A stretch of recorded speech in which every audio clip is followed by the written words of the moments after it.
नमस्कार दोस्तों, आप सभी का स्वागत है। आज से हम अपने इस नए यूट्यूब चैनल जिसका नाम है नॉलेज आईक्यू, इस पर बायोलॉजी की वीडियो शुरू करने जा रहे हैं, जिसमें हम बायोलॉजी अर्थात जीव विज्ञान का गहन अध्ययन करेंगे। तो चलिए दोस्तों, शुरू करते हैं। हमारी आज की इस वीडियो का टाइटल है जीव विज्ञान का परिचय, इंट्रोडक्शन ऑफ बायोलॉजी, अर्थात बायोलॉजी शब्द का अर्थ क्या है। बायोलॉजी शब्द दो शब्दों से मिलकर बना है, बायो प्लस लॉजी। बायो अर्थात लिविंग, जिसे हिंदी में जीवन कहते हैं, और लॉजी अर्थात स्टडी, जिसे हिंदी में अध्ययन कहा जाता है। विज्ञान की वह शाखा जिसमें जीवन का अध्ययन किया जाता है, जीवन के बारे में स्टडी की जाती है, जीवन को जाना जाता है, उसे ही बायोलॉजी के नाम से जानते हैं, अर्थात जीव विज्ञान के नाम से जानते हैं। चलिए दोस्तों, आगे बढ़ते हैं कि बायोलॉजी शब्द की उत्पत्ति किस भाषा से हुई। तो बायोलॉजी शब्द की जो उत्पत्ति है, जो बायोलॉजी शब्द है, वह प्राचीन ग्रीक भाषा से लिया गया है। दूसरा एक महत्वपूर्ण प्रश्न जो सभी एग्जाम में पूछा जाता है कि जीव विज्ञान के जनक अर्थात जीव विज्ञान के पिता कौन हैं।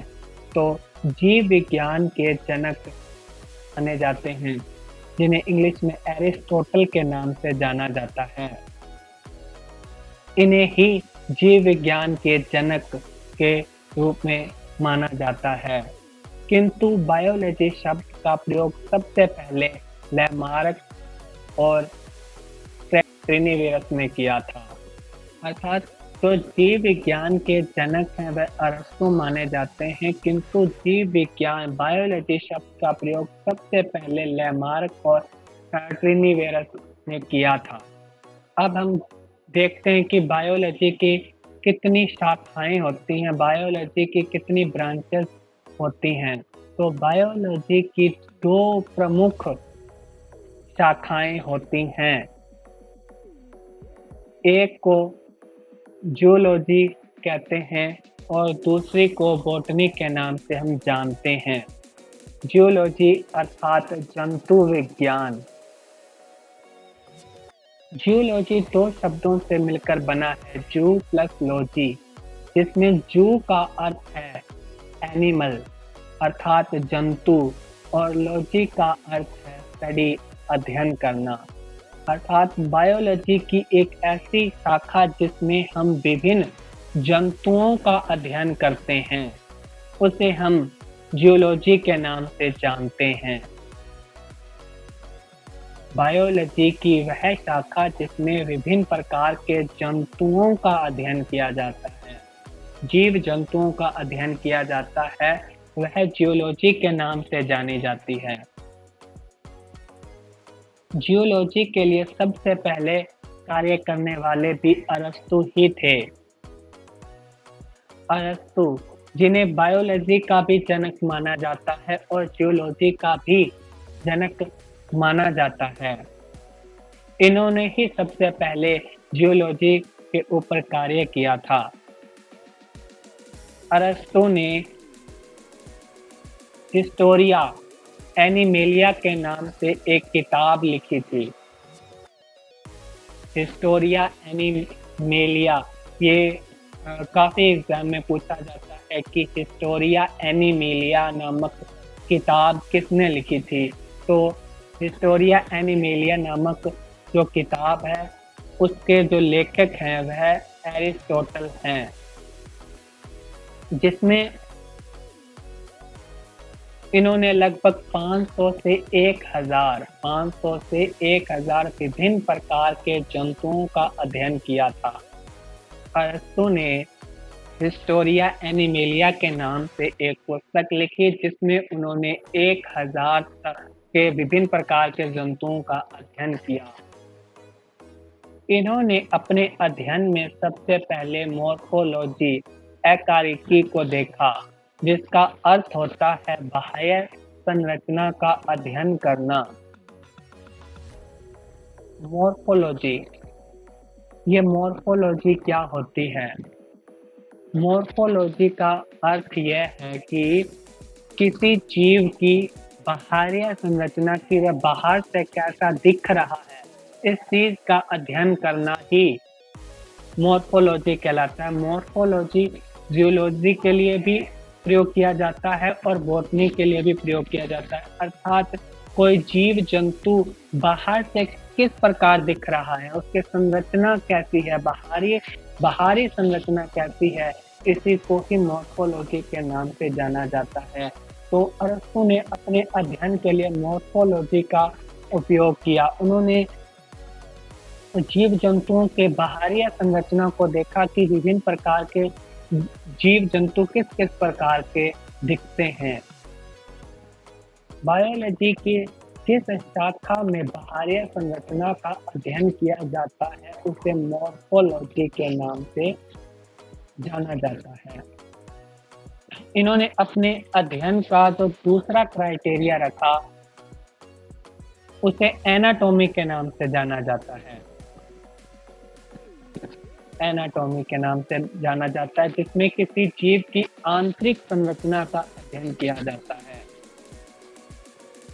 अर्थात मॉर्फोलॉजी में तो किसी जीव जंतु के बाहरी संरचना का अध्ययन किया जाता है, किंतु एनाटॉमी में किसी जीव की आंतरिक संरचना, उसके आंतरिक संरचना का अध्ययन किया जाता है। अरस्तु ने अपने अध्ययन का जो तीसरा क्राइटेरिया रखा वह था फिजियोलॉजी। फिजियोलॉजी अर्थात कार्य की, जिसमें कार्यों का अध्ययन किया जाता है, अर्थात किसी जीव में उसके अंग तंत्र और वह जीव खुद किस प्रकार से कार्य कर रहे हैं, इन सभी चीजों का अध्ययन किया जाता है फिजियोलॉजी में। तो अरस्तु ने अपने जियोलॉजी के अध्ययन में इन तीन चीजों का प्रयोग किया। उन्होंने सबसे पहले मॉर्फोलॉजी, फिर एनाटॉमी, फिर फिजियोलॉजी का प्रयोग किया कि कोई जीव बाहर से कैसा दिखता है, वह अंदर से कैसा है और उसके कार्य कैसे हैं, इन सब चीजों का अध्ययन किया। जब अरस्तु ने इतना कार्य जियोलॉजी में किया तो इनके सम्मान में ही इन्हें जियोलॉजी का पिता माना जाता है, अर्थात अरस्तु को ही बायोलॉजी के साथ जियोलॉजी का भी पिता माना जाता है। इसके बाद हम बायोलॉजी की दूसरी शाखा अर्थात बॉटनी का अध्ययन करते हैं। अर्थात बायोलॉजी की दूसरी शाखा बॉटनी के नाम से जानी जाती है, जिसे हम हिंदी में वनस्पति विज्ञान कहते हैं। बॉटनी अर्थात स्टडी ऑफ प्लांट्स। इसमें विभिन्न तरह के पेड़ पौधों को हम पादपों के नाम से पुकारते हैं, अर्थात पेड़ पौधों को पादप कहा जाता है। तो बायोलॉजी की वह शाखा जिसमें पेड़ पौधों का अध्ययन किया जाता है उसे बॉटनी कहते हैं, बॉटनी के नाम से जाना जाता है। अब इसमें एक वैज्ञानिक का नाम आता है थियोफेस्टस। इन्होंने बॉटनी के लिए कार्य किया था। इन्होंने अपनी एक पुस्तक जिसका नाम हिस्टोरिया प्लांटेरम है, इन्होंने अपनी ये पुस्तक लिखी जिसमें इन्होंने वनस्पति विज्ञान अर्थात पादपों पेड़ पौधों का अध्ययन किया। थियोफेस्टस ने हिस्टोरिया प्लांटेरम में लगभग 500 से अधिक पेड़ पौधों का अध्ययन किया। इन्होंने भी अपने अध्ययन के लिए अरस्तु के जैसे ही तीन चीजों का प्रयोग किया। पहला मॉर्फोलॉजी, दूसरा एनाटॉमी और तीसरा फिजियोलॉजी। अर्थात मॉर्फोलॉजी में उन्होंने पेड़ पौधों अर्थात पादपों की बाहरी संरचना का अध्ययन किया और एनाटॉमी में उनकी आंतरिक संरचना का अध्ययन किया और फिजियोलॉजी में उनके कार्यों का अध्ययन किया। जब थियोफेस्टस ने बॉटनी में अर्थात वनस्पति विज्ञान में अपना इतना कार्य किया तो इसीलिए इन्हें बॉटनी का जनक कहा जाता है। बॉटनी का जनक अर्थात वनस्पति विज्ञान का पिता थियोफेस्टस को माना जाता है। चलिए अब आगे बढ़ते हैं। अगला हमारा जो पॉइंट है वह है जीवधारियों अर्थात जो जीव जंतु हैं उनके क्या क्या गुण होते हैं। सबसे पहले हमने यह जाना कि बायोलॉजी क्या है, फिर हमने यह जाना कि बायोलॉजी की शाखाएं कितनी हैं। बायोलॉजी की 2 शाखाएं होती हैं, जूलॉजी और बॉटनी। फिर हमने यह जाना कि जूलॉजी क्या होती है अर्थात जीव विज्ञान क्या होता है। वह विज्ञान जिसमें जीवधारियों का अर्थात जीव जंतुओं का अध्ययन किया जाता है उसे जूलॉजी कहते हैं। अब हमने यह भी जान लिया कि जूलॉजी क्या है, तो अब हम अपना अध्ययन जो है वह जूलॉजी पर करेंगे। तो हमने अब सबसे पहले ये देखना है कि जो जीव है, जो जंतु है, जो जीवन रखता है उसके क्या क्या गुण होते हैं। किसी जीव का सबसे पहला और सबसे महत्वपूर्ण जो गुण है वह होता है सेल ऑर्गेनिज्म, हिंदी में जिसे कोशिकीय संगठन के नाम से जाना जाता है। जीवन की सबसे जो छोटी इकाई है वह कोशिका होती है। इसे हम इस प्रकार समझ सकते हैं कि जैसे कोई भवन है, चाहे वह कितना भी बड़ा भवन क्यों न हो, उसकी जो सबसे छोटी इकाई, उसकी सबसे जो छोटी यूनिट होती है वह एक ईंट होती है। उसी प्रकार एक जीव की सबसे छोटी जो इकाई है, जो सबसे छोटी जो उसकी यूनिट है वह कोशिका है। तो जीवधारियों का सबसे पहला और सबसे महत्वपूर्ण जो गुण है वह यह है कि वह उनमें कोशिका होती है, वह जीवित कोशिका उनमें होती है। अब हम कोशिका को देखें तो इसकी परिभाषा यह है कि यह जीवन की संरचनात्मक तथा कार्यात्मक इकाई है। किसी भी सेल को देखकर यह बताया जा सकता है कि वह किस जीव से संबंधित है। ठीक है दोस्तों, आज की वीडियो हम इतनी ही रखते हैं। बाकी अध्ययन हम अगली वीडियो में करेंगे।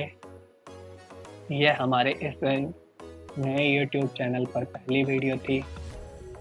आशा करता हूँ कि आपको पसंद आई होगी। एक बार मैं रिवाइज कर देता हूँ मोटा मोटा हमने क्या देखा। सबसे पहले हमने इंट्रोडक्शन देखा कि बायोलॉजी क्या है। बायोलॉजी 2 शब्दों से मिलकर बनी है, बायो प्लस लॉजी, जिसमें बायो का अर्थ है जीवन और लॉजी का मतलब है अध्ययन, अर्थात विज्ञान की वह शाखा जिसमें जीवन का अध्ययन किया जाता है। और बायोलॉजी किस भाषा से आई है, बायोलॉजी शब्द किस भाषा से लिया गया है, तो वह प्राचीन ग्रीक भाषा से लिया गया है। और जीव विज्ञान अर्थात बायोलॉजी के जनक किन्हें माना जाता है, तो वह अरिस्टोटल को माना जाता है। और बायोलॉजी शब्द का प्रयोग सबसे पहले किसने किया था, तो वह लैमार्क और सिनिफेरस ने किया था। फिर हमने देखा कि बायोलॉजी की कितनी शाखाएं हैं, तो बायोलॉजी की 2 शाखाएं हैं, जूलॉजी और बॉटनी।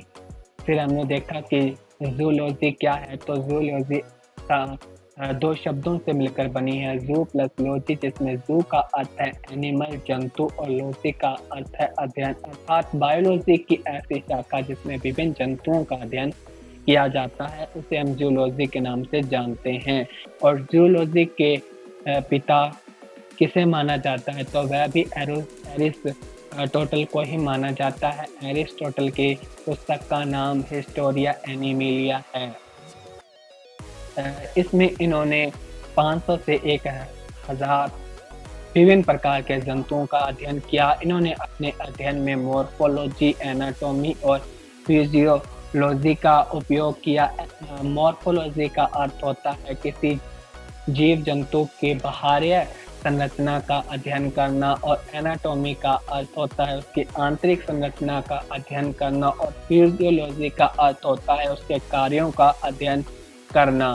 फिर हमने बायोलॉजी की दूसरी शाखा अर्थात बॉटनी के बारे में स्टडी की कि बॉटनी क्या है। बॉटनी अर्थात वनस्पति विज्ञान, जिसमें पादपों पेड़ पौधों का अध्ययन किया जाता है और बॉटनी के पिता थ्रियोफेस्टस को माना जाता है। इनकी पुस्तक का नाम हिस्टोरिया प्लांटेरम है और हिस्टोरिया प्लांटेरम में इन्होंने 500 से अधिक पेड़ पौधों का अध्ययन किया। इन्होंने भी अपने अध्ययन के लिए 3 चीज़ों का प्रयोग किया, मॉर्फोलॉजी, एनाटॉमी और फिजियोलॉजी। फिर हमने थोड़ा बहुत जीवधारियों के गुणों के बारे में पढ़ा और उनमें सबसे जो पहला महत्वपूर्ण गुण है वह है सेल ऑर्गेनिज्म अर्थात कोशिकीय संगठन। ठीक है दोस्तों, आपकी यह पूरी वीडियो देखने के लिए आपका बहुत बहुत धन्यवाद। मिलते हैं अगले वीडियो में। Thank you.